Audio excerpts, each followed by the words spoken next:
Dylan Brogan from Isthmus here with U.S. Senate candidate Alex Lasry. Thank you for joining me today. Thanks so much for having me. First question I've been asking all the candidates is, why are you the Democrat, the strongest candidate to run against Ron Johnson? Yeah, so I think what we've been running on is, I think, the clearest contrast that we need someone in Washington who can actually get the job done, and what we're running on is a record of real accomplishment, right? I'm not a career politician, right? And I think a lot of times we have these career politicians, like Ron Johnson, who just talk about doing stuff and who don't actually do anything, though. And I think that's one of the biggest problems and biggest frustrations that voters have, is the fact that nothing's getting done, right? They're sending people to Washington and things aren't getting done. Well, I've got that track record, right? I've created thousands of good paying union jobs. I've raised wages, here in Wisconsin. We've invested in the state, on racial, social justice, voting rights, been on the front lines, helped bring the Democratic Convention here to Wisconsin, helped bring a championship here to Wisconsin, right? These are all real concrete accomplishments that have had a meaningful impact on people's lives. And I think that track record is something that is in direct contrast with Ron Johnson, right? He's actively pushing jobs to South Carolina.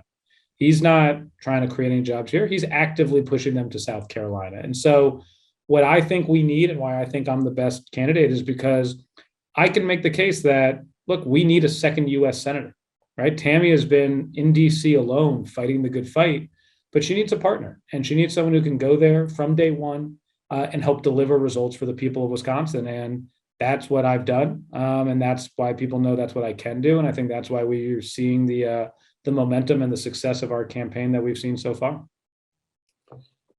So you grew up in New York, you attended school, University of Pennsylvania, and you have a degree in business from NYU. You interned for the Obama administration, then you worked for them.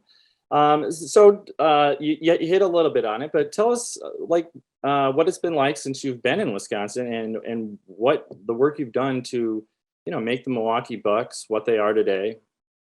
Yeah, so what I've been doing with the Bucks is helping turn the team into the championship team, not just on the court but off the court as well, right? When we were building Fiserv Forum, this wasn't just an arena for the Bucks and for the Bucks to play basketball in, right? This was going to be a jobs program, right? We made sure that over 40% of the people who worked on the site were unemployed or underemployed in the previous 5 years. We made sure that 80% of our materials were right here from Wisconsin, right? They were sourced here from Wisconsin. Over 30% of our contracts were minority-owned, women-owned, disadvantaged businesses, right? We made sure that this entire project was going to be a jobs project and also create a ton of economic development and impact. We're seeing kind of Fiserv Forum being this centerpiece for all of this development that's happening west of the river, where there was no development happening before. And then we're seeing things like the Democratic Convention choosing Wisconsin, NBA championship, the RNC now heavily looking at Wisconsin. We're seeing concerts and events that were here that were skipping before. So we're seeing the economic impact of what we've been able to accomplish, in the millions of dollars, and not just in that, but also, again, in jobs for people all over the city and state, and investment. And I think that's, one of the things that we're most proud of, right, is this fact that, we were actually able to, come here and help build careers, right? Help make sure that we were going to make sure that this was something that was built in Wisconsin by people in Wisconsin. And that's why we've got the support that we've had, right? Because we've delivered on these promises, and, we built something 100% union. We're operating our arena union. We run our campaign union, right? We're the only campaign, I think, in the state of Wisconsin that has a unionized campaign.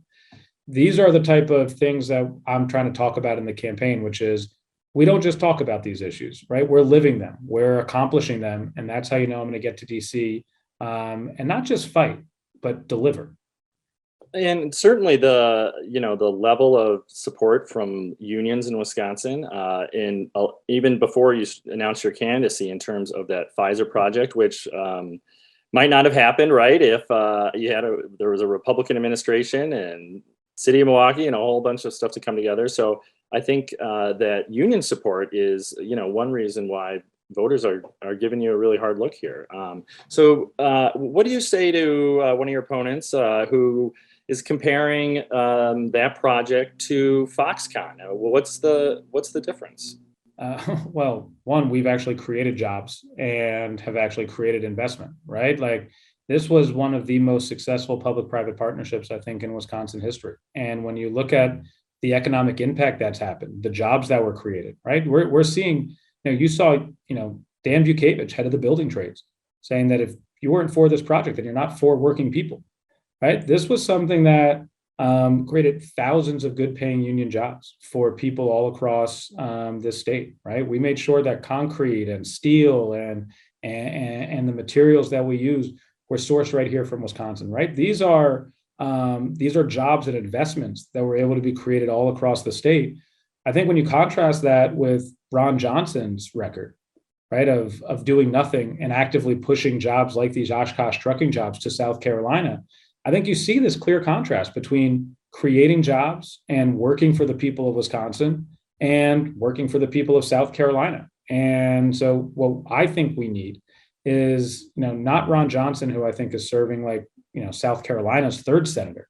We need someone who can actually be Wisconsin's second senator. And that's what I've been running on since I entered this race is how are we going to put more money in people's pockets, right? I think that's the ultimate goal and what we want to make sure that we're able to accomplish. And it's something that I accomplished, through my time with the Bucks. It's something I was able to help with when I was at the White House. And this is, what we're going to be able to do when I get to the U.S. Senate. Well, talk more about those Oshkosh jobs that you're referring to. Ron Johnson, right? You're referring to the USPS trucks, right? Yeah. So what? And he took a capitalistic view that hey, government shouldn't get involved in private corporations. So what would you have done differently in that scenario? Well, one, this was a government contract, right? So this is a government contract that, again, as a senator, your job is to advocate for your state, right? I would have been pushing the Biden administration. I've been working with the company to make sure that those jobs were going to be right here, right? If you're going to use the background of your company and saying, hey, look, we should be given this contract because of all the great work we do here in Wisconsin, right? The labor that we have in Wisconsin, the things we've built in Wisconsin is why we deserve this contract. And then go and just move those jobs to South Carolina.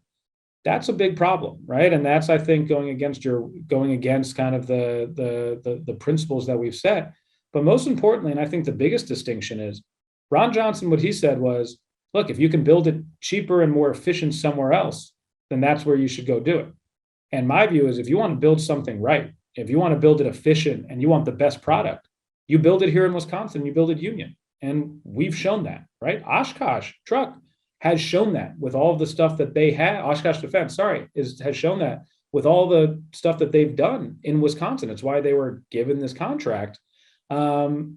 That's what I would do as the U.S. Senator is say, hey, look, you want us advocating and lobbying, being your representative in D.C. to say, hey, we need to bring those jobs.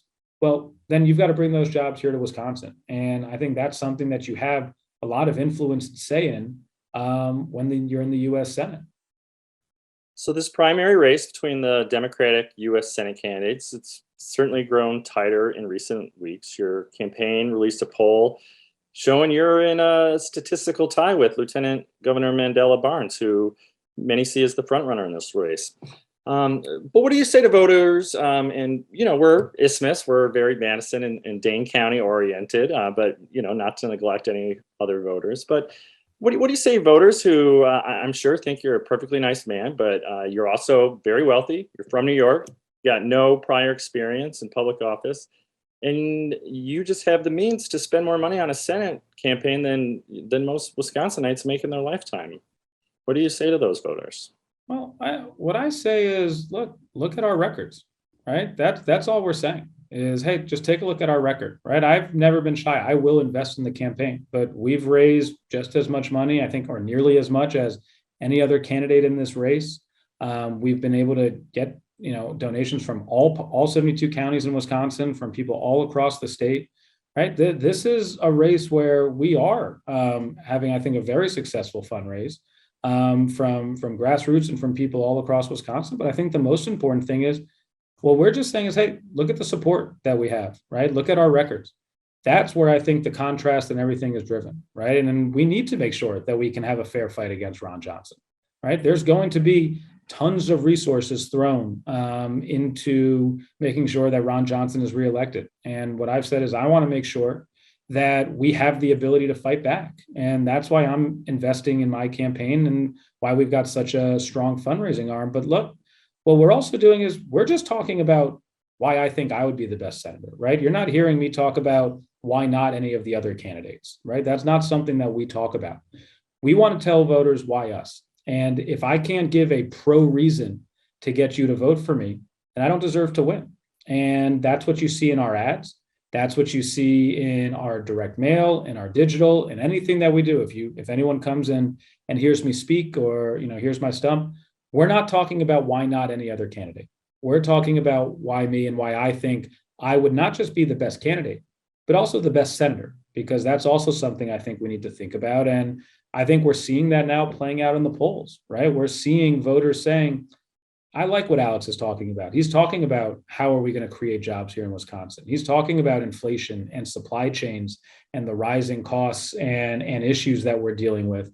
And he's got solutions for how to fix them, right? And I think people have seen the track record of success that I have. And one thing that we've said is, look, if you want to know what someone's going to actually do, look at what they've done. And I think people are getting tired of, career politicians just talking about fighting without actually delivering. And I think that's something that we're trying to bring a change to. Well, let's get into one issue that it would be good to hear what you think good solutions are, and that's climate change. We reached out before, said, what's one issue we got to hit when we're in this interview? You said climate change. So just for voters and everyone's enlightenment, I guess, CNN reported last year that Senator Ron Johnson told a Republican group that climate change is bullshit. I remember he blamed climate change on sunspots. He insists he's not a climate change denier, but, I think it's fair to say he doesn't think it's that big of a deal. So should Wisconsinites, do they need to be concerned about climate change? And if elected, what do you propose we do about it? Yeah, look, I think climate change is going to be one of the defining issues of our generation, right? And I don't think that there's really a debate anymore, right? I think this debate is open and shut, right? The climate change exists, and it is one of the most important, and it's going to be one of the most defining issues of our generation.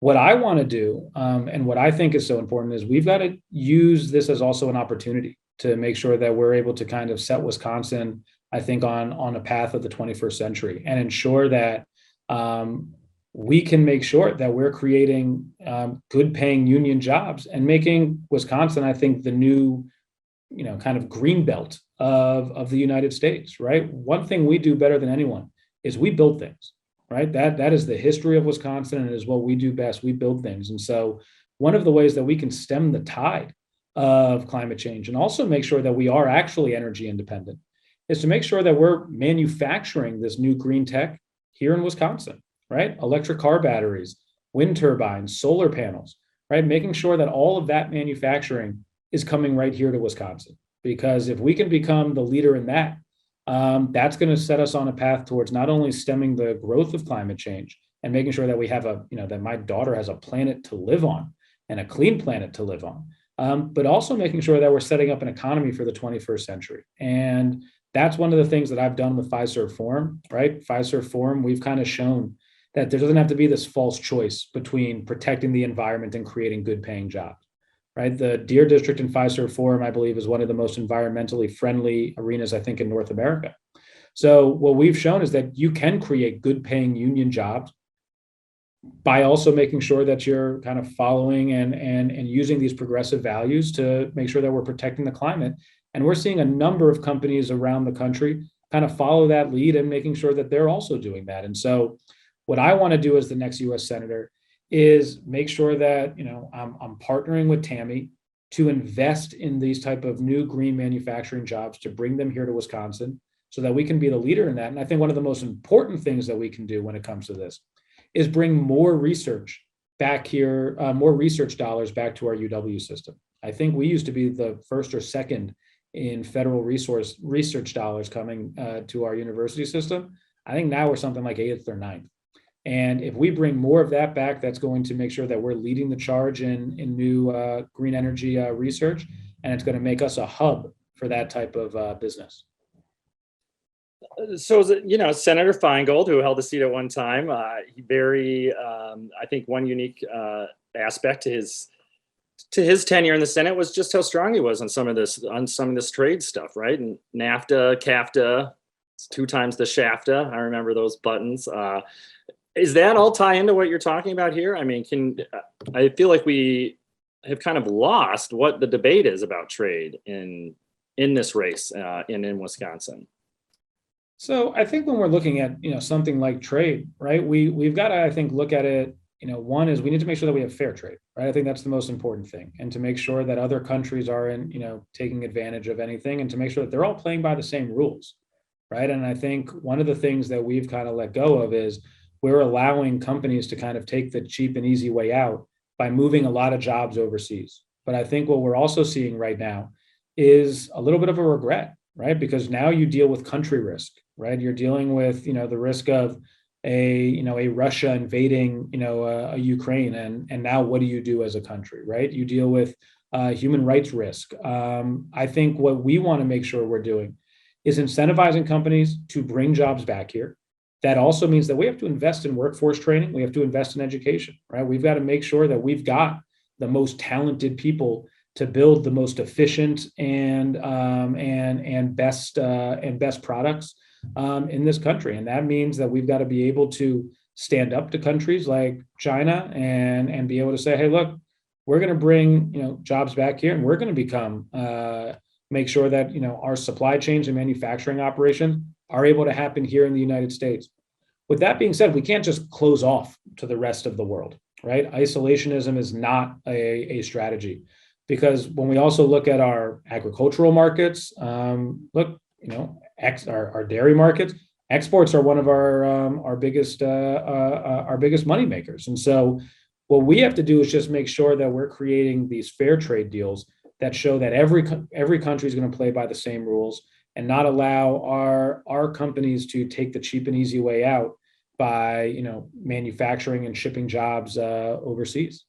The primary is August 9th. Thank you for your time today. Thanks, Dylan. Appreciate it.